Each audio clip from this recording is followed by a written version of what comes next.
RRI Net. Informasi, budaya, dan global.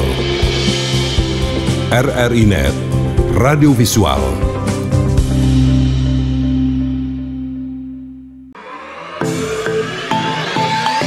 RRI.co.id, media radio berita online terpercaya. Berita terkini dari seluruh Indonesia, tampilan baru dan fresh. Bagian dari sistem Big Data dan Artificial Intelligence RRI, menjadikan RRI.co.id mudah diakses. RRI.co.id, akurat, terpercaya. Baik pendengar, dari ruang operasional kantor BMKG Geofisika Gunung Sitoli, kami hadirkan dialog luar studio yang mengangkat topik tentang catatan gempa di wilayah Kepulauan Nias tahun 2023 dan seperti apa di tahun 2022 dan seperti apa di tahun 2023. Nah, untuk membahas topik ini tentu saja saat ini kami sudah bersama dengan tuan rumah di tempat ini. Saya perkenalkan, yang pertama adalah Kepala BMKG Geofisika Gunung Sitoli, Bapak Buha M. Simanjuntak. Pak Buha, selamat pagi. Iya, Bu. Ya, dan juga beliau didampingi oleh PMG Pelaksana Lanjutan sekaligus Kepala Kelompok Teknis, Pak Takdir Aman Loli. Selamat bertemu kembali, Pak Takdir. Ya.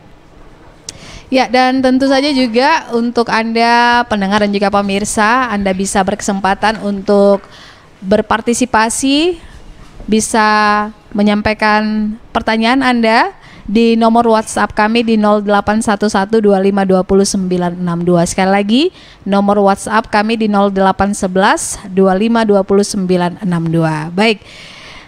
Apa kabarnya, Bapak-bapak? Baik. Tetap baik ya. Luar biasa. Oke, ini sudah kedua kali deh kalau nggak salah kita bisa melaksanakan dialog luar studio di tempat ini. Nah, mungkin seperti topik yang tadi kita sampaikan, Pak, ini tentang catatan gempa di wilayah Kepulauan Nias tahun 2022. Jadi pengen tahu, Pak, ini seperti apa sih? Mungkin kalau kita bandingkan di tahun-tahun 2020, 2021, nah 2022 itu seperti apa, Pak, kira-kira, Pak? Nah, baik Bu Indah. Selamat datang di Stasiun Geofisika Gunung Sitoli. Nah, kalau tentang perkembangan kegempaan di wilayah Kepulauan Nias, kalau kita bandingkan di tahun 2021 dengan 2022, nah kalau di bulan Januari itu gempa dengan jumlahnya 51 kejadian. Nah, kalau di 2022 itu terjadi 57 kejadian. Dan kalau di bulan satunya 2 kali dirasakan, sedangkan di tahun 2022 1 kali kejadian. Nah, di bulan Februari itu terjadi di tahun Februari 2021 dengan jumlah kejadian 56 kejadian dan 3 kali yang dirasakan. Di 2022 di bulan Februari itu dengan jumlah 51 kejadian dengan dirasakannya 1 kali kejadian. Nah, di bulan Maret dengan kejadian bulan Maret 2021 dengan jumlah kejadian 71 kejadian dan ini tidak ada yang dirasakan kegempaannya. Dan di tahun 2022 di bulan Maret jumlahnya 144 kejadian dan 4 kali kejadian yang dirasakan. Dan di bulan April 2021 itu jumlahnya 121 kejadian yang dirasakan 2 kali kejadian. Sedangkan di 2022 jumlahnya 115 kejadian yang dirasakan 1 kali kejadian. Nah, di bulan Mei jumlahnya 287 kejadian yang dirasakan 3 kali kejadian itu di tahun 2021. Dan di 2022 bulan Mei jumlahnya 93 kejadian yang dirasakan 1 kali kejadian. Dan di bulan Juni jumlah kejadiannya 50 Juni 2021 jumlah kejadian 58 kejadian ini tidak ada yang dirasakan. Nah, di 2022 72 kejadian, dirasakan 1 kali kejadian. Dan di bulan Juli jumlah kejadiannya 118 dan yang dirasakan 2 kali kejadian. Ini di tahun 2021. Di 2022 jumlah kejadiannya 92 dan 2 kali kejadian yang dirasakan. Di Agustus jumlahnya Agustus 2021 jumlahnya 112 kejadian, dirasakan 1 kali kejadian. Dan di tahun 2022 di bulan Agustus 119 kejadian yang dirasakan 3 kali kejadian. Dan di bulan September jumlahnya 107 dan tidak ada yang dirasakan di tahun 2021. Dan di September di 2022 88 kejadian, dirasakan 1 kali kejadian yang dirasakan. Dan di bulan Oktober, nah di bulan Oktober ini tahun 2021 65 kejadian dan tidak ada yang dirasakan. Dan di bulan September tahun 2022 88 kejadian yang dirasakan 1 kali kejadian. Dan di bulan Oktober di bulan November Iya. di bulan November 137 kejadian yang dirasakan 3 kali kejadian. Sedangkan di tahun 2022 di bulan Oktober 249 kejadian. Nah, ini banyak sekali yang dirasakan, sekitar 20 kejadian. Dan di bulan November 137 November 2000 Bulan Desember. November 2021 137 kejadian yang dirasakan 3 kejadian. Nah, di November di tahun 2022 100 dan 4 kali kejadian yang dirasakan. Yang terakhir yang di Desember jumlahnya Desember 2021 jumlah kejadian 61 kejadian yang dirasakan hanya 1 kali kejadian. Sedangkan di tahun 2022 jumlahnya 148 kejadian yang dirasakan 5 kali kejadian. Nah, kalau kita lihat ini di tahun 2022 setiap bulannya ada kita merasakan gempa di wilayah Kepulauan Nias. Artinya kalau dibandingkan dengan tahun 2021 dengan 2022 itu meningkat apa menurun, Pak? Ada peningkatan. Oke, baik. Dan peningkatan juga yang dirasakan. Peningkatan gempanya dan peningkatan juga gempa yang dirasakan. Begitu ya, Pak ya. Kesimpulannya apa sih, Pak, kira-kira, Pak, dari catatan-catatan ini?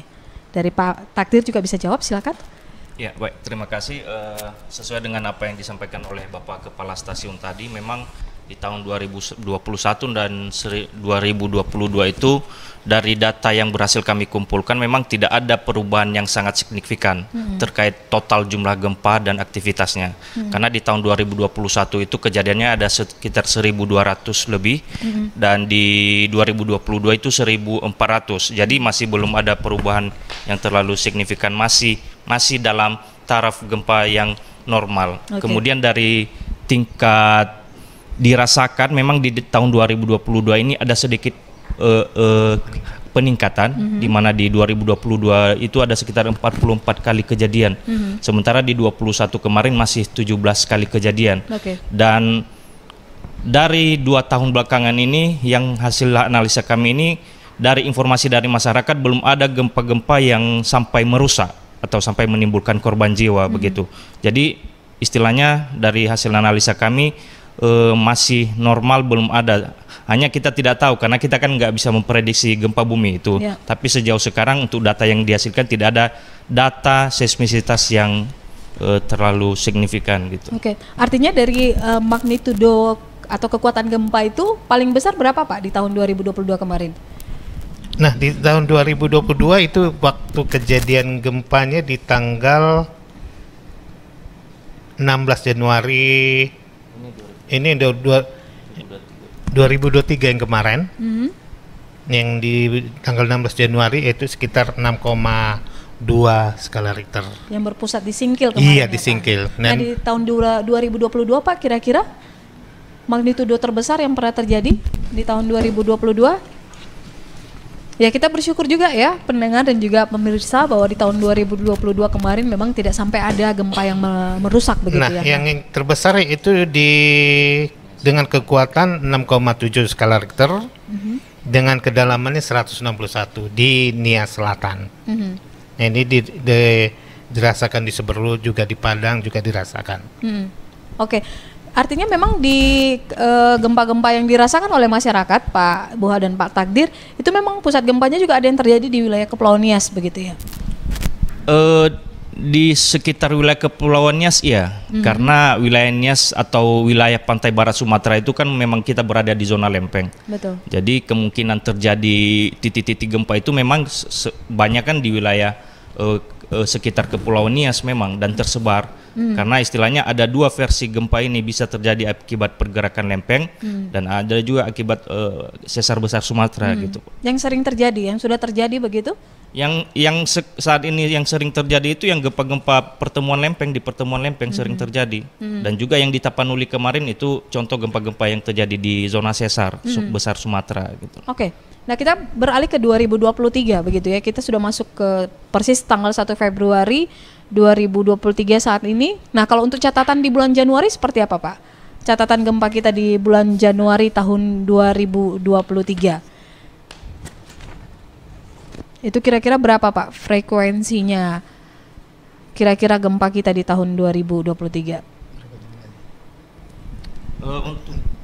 Untuk Januari sebenarnya pernah kemarin terjadi gempa, dirasakan 6,7 awalnya, tetapi setelah dicoba dianalisa ulang oleh yang ahli di bidangnya menjadi 6,2 dan memang dirasakan di Nias itu sampai 4 mm ya Pak ya, 4 mm dan dirasakan juga di daerah Aceh Singkil karena perhitungan jaraknya memang lebih dekat ke Aceh Singkil, tetapi dampaknya cukup dirasakan oleh masyarakat Nias gitu.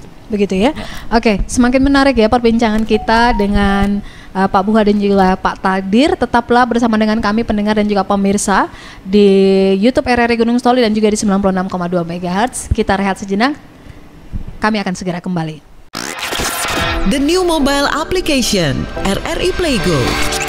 Dapatkan fitur-fitur baru di New RRI Playgo. Daftarkan akun dengan nomor handphone atau email untuk menikmati semua fitur dan konten yang ada dalam aplikasi RRI Playgo. Nikmati siaran radio live streaming atau tonton yang Anda dengar dari seluruh programa jaringan RRI yang disertai dengan fitur live chat untuk berinteraksi dengan penyiar atau sesama pengguna. Dengarkan musik favorit melalui playlist dengan berbagai genre dan dekade koleksi kami. Simak berbagai siniar dan berita dalam bentuk podcast audio dan video. Dapatkan beragam berita terkini. RRI Playgo kini dilengkapi dengan fitur sosial media yang memungkinkan pengguna untuk saling follow, like, comment, dan sharing konten. RRI Playgo menyediakan fitur favorit sehingga memudahkan pengguna untuk mengakses kembali konten yang disukai di menu library. Download RRI Playgo terbaru di Google Play Store dan Apple Store. RRI Playgo, play, enjoy. Ya, pendengar dan juga pemirsa, terima kasih Anda masih menyimak acara Dialog Luar Studio langsung dari kantor BMKG Geofisika Gunung Sitoli. Kalau belum tahu, kantor ini berada di Desa Onowaimbo, Kecamatan Gunung Sitoli. Ya. Kecamatan Gunung Sitoli ya. Dan kita masih membahas tentang bagaimana catatan gempa di wilayah Kepulauan Nias tahun 2022.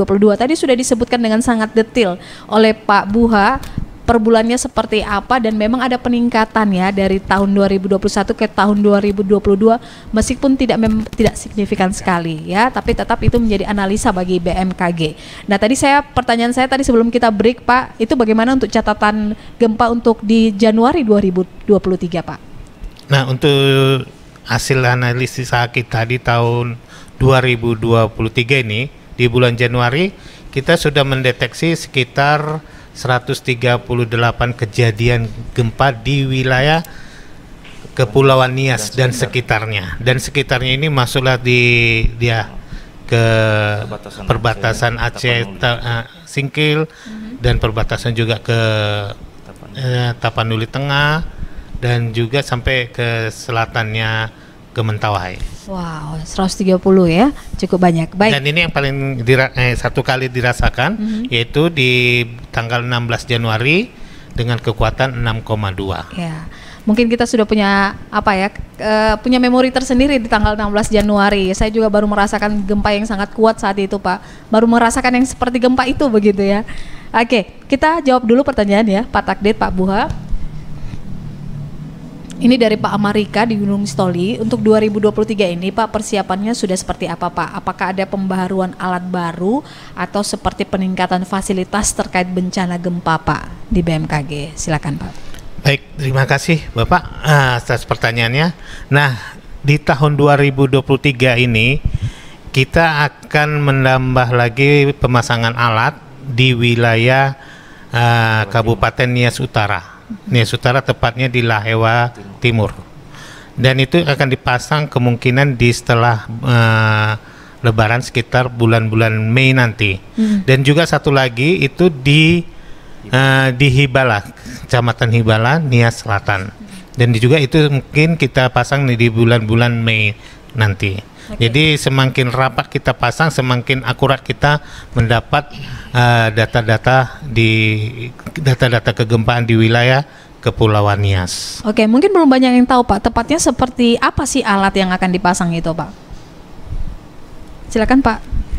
Ya, alat yang kita pasang ini masih seperti alat-alat yang sudah terpasang sebelumnya, hanya penambahan shelter lokasi aja biar jaringan sensornya lebih rapat. Jadi isi dari peralatan itu alatnya apa, Pak? Sensor digital seismometer gitu. Okay. Jadi digital seismometer yang ada yang broadband juga. Jadi ada dua jenis, ada yang seismometer dan ada acelero juga. Jadi acelero ini berguna untuk mencatat percepatan tanahnya, sementara untuk seismometernya sendiri untuk mencatat sinyal-sinyal yang frekuensi yang sulit untuk dideteksi oleh manusia dan akan bisa kita buat analisanya gitu. Begitu. Artinya di 4 kabupaten 1 kota ini memang sudah ada, Pak. Tapi ini penambahan nih. Ya, penambahan. Oke, berarti di Kabupaten Nias Utara ini sudah menjadi berapa unit, Pak? Di Nias Utara sekarang ini sudah kian ada shelter yang dibawahi langsung oleh pihak Jepang, namun dipertanggungjawabkan oleh Badan Meteorologi sendiri yang ada di Tuemberua, namanya site TNSR. Di situ ada alat acelero. Dan penambahan yang baru itu yang di Lahewa Timur. Shelter itu masih kosong dan sudah ada bangunannya, hanya baru tahun ini nanti terrealisasi akan ditaruh peralatan sensor tersebut. Oke. Dan juga ini kita tambahkan sedikit ya, Bu.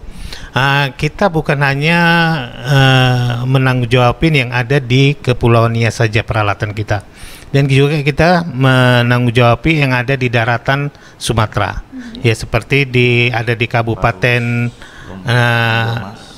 Mandua Mas, di Kabupaten Nias, Tapanuli Tengah, dan juga ada di Tapanuli Selatan, ada di Tapanuli Mandeling Natal. Dan di sana ada kita tanggung jawabi 4 shelter. Oke. Nah. Baik, ini sepertinya terkait dengan pertanyaan dari Ibu Yeni di Gunung Sitoli. Alat pendeteksi gempa apa sudah terpasang di masing-masing kabupaten kota?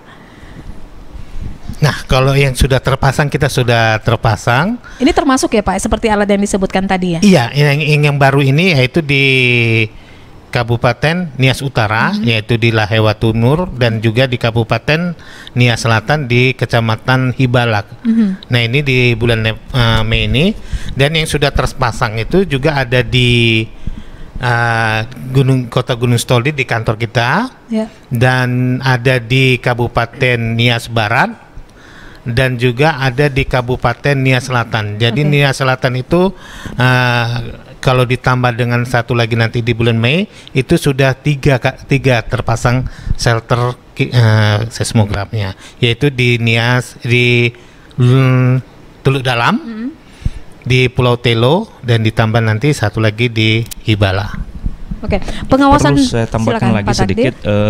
Bagus tadi pertanyaannya Bu Yeni ya. Iya, betul. Jadi istilahnya sebenarnya kalau mungkin Ibu Yeni berpikiran bahwa bagaimana kalau di kabupaten itu tidak ada sensornya berarti rawan gitu ya. Sebenarnya istilahnya pemasangan sensor-sensor di tiap lokasi itu sebenarnya tidak berdasarkan kabupaten, Bu. Karena ada juga di Nias kabupaten yang tidak ada sensornya. Kayak Kabupaten Nias itu tidak ada sensornya. Tetapi pemasangan sensor itu berdasarkan kajian dari BMKG pusat, peletakan sensor-sensor itu untuk bisa mendeteksi gempa bumi. Jadi istilahnya ketika terjadi gempa bumi ini ada beberapa sensor yang dekat dengan titik gempa itu akan mencatat. Nah, kayak di Nias Utara itu kan udah ada 2 peralatan shelter kita. Di Gunung Sitoli, di Nias Barat, di Pulau Batu malah lebih rapat. Ada yang di Teluk Dalam, ada yang di Pulau Batu, ditambah lagi nanti ada di Hibala. Jadi sebenarnya tidak berpatokan harus di tiap kabupaten itu harus ada, tetapi ada titik-titik tertentu yang memang rawan sering terjadi gempa. Untuk mendapatkan sinyal yang lebih bagus, maka perlu sensor yang lebih rapat di lokasi-lokasi tertentu. Ini akan terus ditambah, ya, akan terus ditambah begitu ya? Iya. Oke, tapi memang menyesuaikan dengan anggaran yang ada begitu ya dari pusat tentu saja. Sudah cukup canggih nggak alat kita ini? Lumayan canggih teknologinya. Hanya istilahnya kecanggihan teknologi ini dari sisi jumlah sensor yang ada sudah mulai rapat. Kemudian karena dulu di tahun-tahun, kalau kita flashback di tahun-tahun 2000, di bawah 2000 itu memang data-data yang dihasilkan itu masih belum akurat. Istilahnya terkadang ada magnitud yang tidak pas gitu loh. Tetapi dengan rapatnya sekarang peralatan kita, otomatis data-data yang diverifikasi oleh alat tersebut pun lebih pas dan lebih tepat gitu lokasi sebenarnya gitu. Jadi tidak perlu ada koreksi-koreksi epicenter gempanya lagi gitu. Dan juga gini Bu, dulu kalau sebelum rapat kita masih hanya sebatas kekuatan 3, ke atas yang bisa dideteksi. Sekarang di bawah 3 sampai 0,5 juga kita sudah bisa mendeteksi gempa tersebut. Ini karena getaran di luar gempa juga bisa terdeteksi, Pak.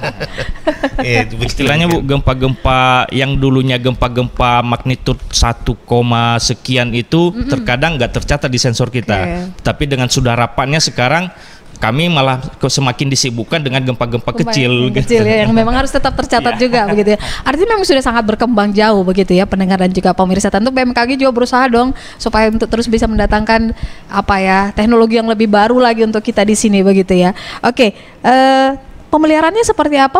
Pemantauan peralatan ini seperti apa, Pak? Apakah memang BMKG terus mendatangi daerah-daerah tempat ada peralatan itu? Seperti ini kita dengar Pak Buah dan teman-teman juga akan ke Nias Utara ya, Pak, sebentar lagi ya. Nah, kalau untuk mendatangi peralatan tersebut, kita sudah hampir tiap bulan kita harus mengadakan preventive maintenance, yaitu pengecekan peralatan mandiri.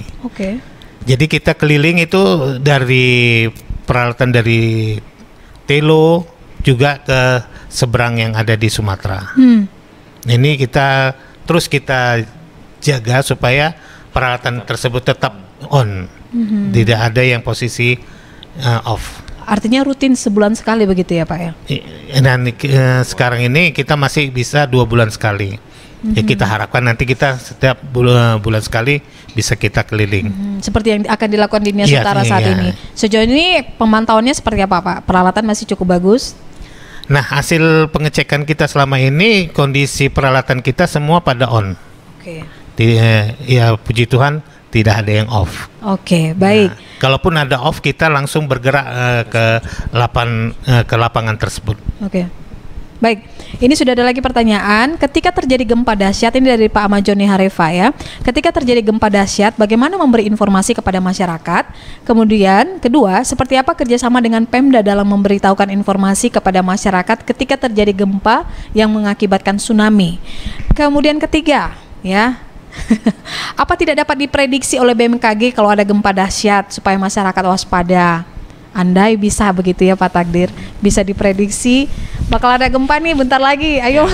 Wah, banyak juga pertanyaan, berarti ada ada kepeduliannya Betul. terhadap bumi. Ada 3 tadi, silakan. Mungkin bisa diulang. Yang pertama tadi mengenai bagaimana cara ya. Ya, memberi Jadi informasi. untuk saat ini kami dari BMKG memang sudah tetap setiap kali membuat analisis, kami tetap mengirim setiap minggu ada seismisitas, data seismisitas mingguan. Istilahnya gempa-gempa yang sudah terjadi selama seminggu tersebut kami rekap dan kami kirim melalui kanal-kanal resmi dari BMKG.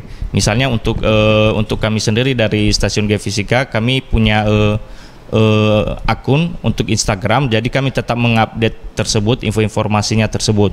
Terus BMKG Pusat juga sudah menyediakan kanal-kanal resmi info BMKG. Jadi harapan kami informasinya tetap bersumber dari BMKG gitu. Jadi sekarang semua rata-rata media sosial sekarang sudah bisa menyampaikan informasi gempa terkait gempa yang bersumber dari BMKG gitu. Mulai dari Twitter, Instagram, YouTube pun bahkan kadang live juga langsung Ibu KB langsung menyampaikan informasi terkini gitu. Oke, kerjasama dengan Pemda dalam memberitahukan informasi itu tadi udah ya Pak ya. Ini tambah sedikit untuk kerjasama dengan Pemda. Kita sudah memasang beberapa alat di Pemda, yaitu di BPBD, seperti peralatan WRS New Gen. Nah ini sudah kita pasang di hampir seluruh wilayah kabupaten di Kepulauan Nias. Seperti ini ya Pak ya? Ya, seperti yang ada di belakang kita ini. Nah ini sudah terpasang. Jadi setiap kali ada kejadian gempa dan ataupun gempa tersebut bisa menimbulkan tsunami, sudah bisa dilihat langsung oleh Pemda di layar yang ada di WRS New Gen tersebut. Oke, ada pertanyaan lagi. Seandainya ada masyarakat yang ingin bertanya tentang info gempa di BMKG, apa ada nomor HP atau call center yang bisa dihubungi Pak? Ada nomor kantor, ada. Nanti kami bisa menghubungkan langsung ke, ada nomornya, bisa nanti langsung chat ke kami di nomor kantor kami juga bisa langsung, atau melalui media-media Instagram juga bisa melalui itu, bisa kami di chat gitu. Kalau nomor kantor ini kelihatan ya. 08. Mungkin bisa dicatat nomornya 0811 6261 157. Itu dia ya, nomornya dicatat ya Bapak Ibu. Terakhir ini Pak ya, bagaimana data gempa yang sudah ada Pak? Dan ingin bertanya apa pengaruh kedalaman data gempa terhadap besarnya guncangan yang bisa dirasakan oleh masyarakat? Silakan Pak Takdir, Pak Buha bisa jawab? Kalau terkait masalah kedalaman gempa tentu berbanding lurus dengan ininya Bu ya. Yang dirasakan itu tergantung dari magnitudenya juga, karena terkadang sesuai dengan apa yang kita analisa selama ini bahwasanya rata-rata gempa-gempa dangkal itu memang bersumber dari pertemuan lempeng. Dan di zona sesar Sumatera juga ada juga gempa-gempa dangkal, biasanya rata-rata 1-5 km ya Pak ya. Sementara untuk di zona pertemuan lempeng itu di kisaran kedalaman 30 km. Nah, terkait gempanya dirasakan, jika memang energi yang ditimbulkan itu besar, walaupun dia dalam, pasti akan dirasakan oleh masyarakat gitu. Oke. Baik, sayang sekali waktu kita terbatas ya. Mungkin pesannya kepada masyarakat Pak, sebelum nanti kita akhiri dialog ini, silakan. Baik, terima kasih Bu. Untuk pesan-pesan masyarakat, kita di wilayah Kepulauan Nias ini terletak di antara dua lempeng, yaitu lempeng Indo-Australia dan lempeng Eurasia, yang sering dapat menimbulkan kejadian gempa bumi dan tsunami. Jadi kami harapkan bahwasanya masyarakat tetap waspada, tapi jangan merasa takut. Nah, jadi kita sering sudah mengetahui bagaimana kejadian-kejadian gempa, dan mungkin juga masyarakat sudah banyak yang mengetahui bagaimana karakteristik kegempaan tersebut dan bisa menyelamatkan diri di saat terjadinya gempa bumi terjadi. Dan kalau memang ada ingin bertanya, boleh dihubungi ke kantor kita dengan nomor yang tertera tadi. Oke. Pak Takdir, ada yang mau ditambahkan? Ya, seperti yang disampaikan oleh Bapak Kasgeov tadi, bahwasanya kami harapkan kepada masyarakat bahwa segala informasi terkait kegempaan itu tetap bersumber dari kanal resminya BMKG Pusat. Terus istilahnya kita tetap menyiapkan diri, walaupun gempa itu sebenarnya tidak bisa diprediksi, tetapi kita sebagai masyarakat kita harapkan bisa mawas diri atau mempersiapkan diri bila mana seandainya terjadi gempa, termasuk dia kondisi lokasi dia tempat tinggal, karena kadang korban jiwa itu disebabkan karena kondisi bangunan dan lain sebagainya, dampaknya. Baik, terima kasih ya Pak Buha, Pak Takdir, terima kasih sudah menerima kami di sini. Dan sampai di sini dialog luar studio Tanggap Bencana pendengar, dan tentu saja kami akan terus menghadirkan dialog luar ataupun dalam studio Tanggap Bencana semata karena memang kita menyadari betul bahwa kita berada di daerah yang sangat rawan gempa, dan kita perlu sekali untuk terus mensosialisasikan kepada masyarakat tentang bagaimana masyarakat melakukan mitigasi gempa. Dan mudah-mudahan apa yang kami sampaikan, apa yang kami obrolkan di pagi hari ini bermanfaat untuk kita semua. Dan akhirnya sampai di sini saya Indah Febrianti Bulolo yang menjadi presenter acara ini dan juga mewakili seluruh kerabat kerja mengucapkan terima kasih banyak atas perhatian Anda. Sampai jumpa. Yahoo. Yahoo. RRI Net, kami hadir dengan ragam informasi, dialog interaktif, dan hiburan. Dari Pro 1, Pro 2, Pro 3, Pro 4, dan Voice of Indonesia. RRI Net, di IndiHome TV, aplikasi RRI Playgo, dan portal berita rri.co.id. RRI Net, tonton yang Anda dengar.